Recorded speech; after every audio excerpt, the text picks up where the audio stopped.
Greetings everyone, this is Joe, KF7MIX, and this is the third video in a series of training videos for JS8Spotter, a companion program for JS8Call.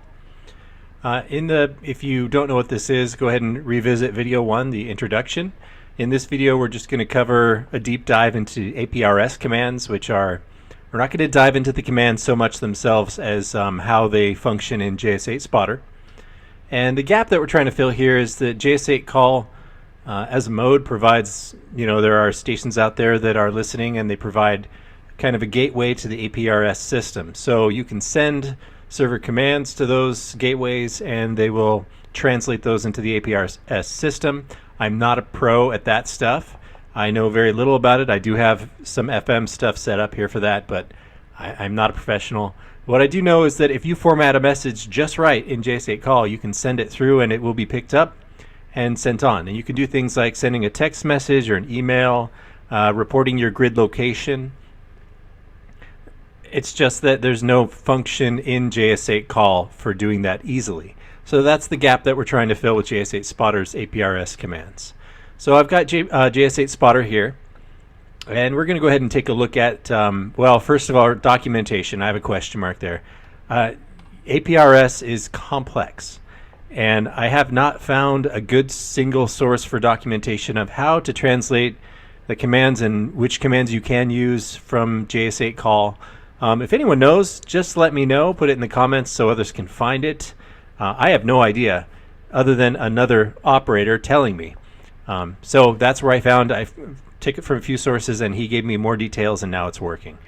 So let's look at the functions that are built in: SMS, email, and grid. And by the way, I'd be happy to add more functions in here. If someone had a use case for them, just go ahead and contact me. My contact info is on QRZ. So let's look at the SMS text first. When you choose that from the tools menu, it just pops up this little window. You put in the the phone number you want to send your message to, and then you put in your message. Okay, and it generates the command for you. Now you could just as easily type that in. Why I say just as easily, but you have to remember that there are a certain number of spaces in different places, and if you get that wrong, it won't work. The really bad part about it too is that there is zero feedback from the gateway. If you send a command out and it's malformed, you won't know that it didn't work. So it's really important that you have this formed properly, which is a reason why you shouldn't be doing it manually. It should be done programmatically. So you can highlight and copy that, or you can just hit send. I'm going to go ahead and hit send, and you'll see it's transferred it over to the JS8Call program. I'm going to hit escape because I don't really need to transmit that right now. Now let me do that one more time so you can get another look at it. You can put in a phone number. Now you can put in dashes or not. And then you put in your message. There is a character limit on the message. That's listed right there. If you exceed that limit, it's just not going to work. And again, for now, if you put in any dashes or anything else, it's just going to strip them out. I am not an expert on the format. I don't know if you had dashes down here, if it would still work through the gateway. It's irrelevant because I know it works like this. But again, if you know more about it than I do and there's something that you don't like about how this is formed, definitely put it in the comments or email me so I can update the program. But also just keep in mind that you're not up a creek. You can copy this and modify it as needed. So I'm just going to hit Control C right here and go over to JS8Call directly and paste it in. And then I'm free to modify that however I want. Let's go ahead and look at email real quick. Let's delete that. Email works exactly the same way, so let's go ahead and cancel this real quick. Go up to the tools menu and go to APRS email. It's pretty much the same dialogue. The only difference is you put in an email address and your message. And it formats everything with the correct number of spaces in the right format for that email to go through.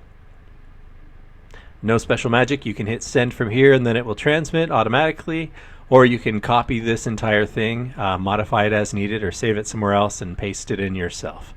Nothing special going on there. Tools menu, report grid. This is just a way to report your current grid location to the APRS system. Right now it's grabbing your grid from the settings in the program, so I'm going to hit File and Settings, and your grid is saved right there. I encourage people to use a 4-character grid in the program. If you want to put in more than that, you can, but I think there are places in this program I should know, but I'm going to say right now I think there's places that will only use the first 4. But you can type whatever you want in right here if you want a 6. And you hit send, it'll put it into the transmit queue and it'll transmit, or you can copy paste it. Now just a real quick note about the send button. The API lets you tell JS8Call to send something, but the API doesn't give you any way of knowing how that went. So if you hit send and you're in the middle of a TX already, it's not going to work.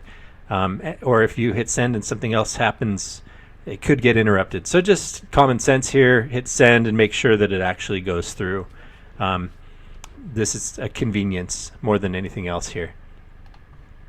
And those are the 3 APRS functions.